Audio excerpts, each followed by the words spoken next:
Genesis 6. En toe die mense begin vermenigvuldig op die aardbodem en vir hulle dogters gebore word, het die seuns van God die dogters van die mense gesien, dat hulle mooi was, en hulle het vir hulle vrouens geneem, en uit al die wat hulle verkies het. Toe het die Here gesê, my gees sal nie vir altyd in die mens bly nie, omdat hy ook vlees is, laat sy dae dan 120 jaar wees. In die dae was daar reëse op die aarde, en ook daarna, toe die seuns van God by die dogters van die mense ingegaan het, en hulle vir hulle kinders gebaar het, dit is die helde wat van ouds af beroemd was.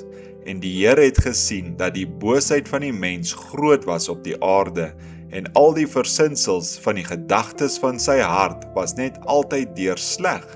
Toe het die Here berou gekry, dat hy die mens op die aarde gemaak het, en hy was bedroef in sy hart. En die Here het gesê, ek sal die mens wat ek geskape het, van die aardbodem uitwis, van die mens af tot die vee, tot die kruipende diere, en tot die voëls van die hemel toe, want ek het berou, dat ek hulle gemaak het. Maar Noag het genade gevind in die oë van die Here. Dit is die geslagte van Noag. Noag was 'n regverdige man, opreg onder sy tydgenote. Noag het met God gewandel. En Noag het 3 seuns verwek, Sem, Gam, Jafet. Maar die aarde was verdorwe voor die oog van God, en die aarde was vol geweld. En God het die aarde aangesien, en kyk, dit was verdorwe, want alle vlees het sy weg op die aarde verdorwe. Toe het God aan Noag gesê, die einde van alle vlees het voor my gekom, omdat die aarde deur hulle vol geweld is, en kyk, ek sal hulle saam met die aarde verdelg. Maak vir jou 'n ark van gofierhout, maak die ark met kamers en beplak hom van binne en van buite met pik.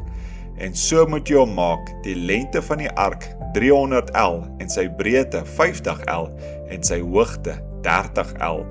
'n Ligting moet jy aan die ark maak, tot 'n L moet jy dit bo afwerk, en die deur van die ark moet jy in die sy daarvan maak, met onder, tweede en derde verdiepings moet jy hom maak, want ek bring die sonvloed, water oor die aarde, om alle vlees waarin lewensasem is, van onder die hemel te verdelg.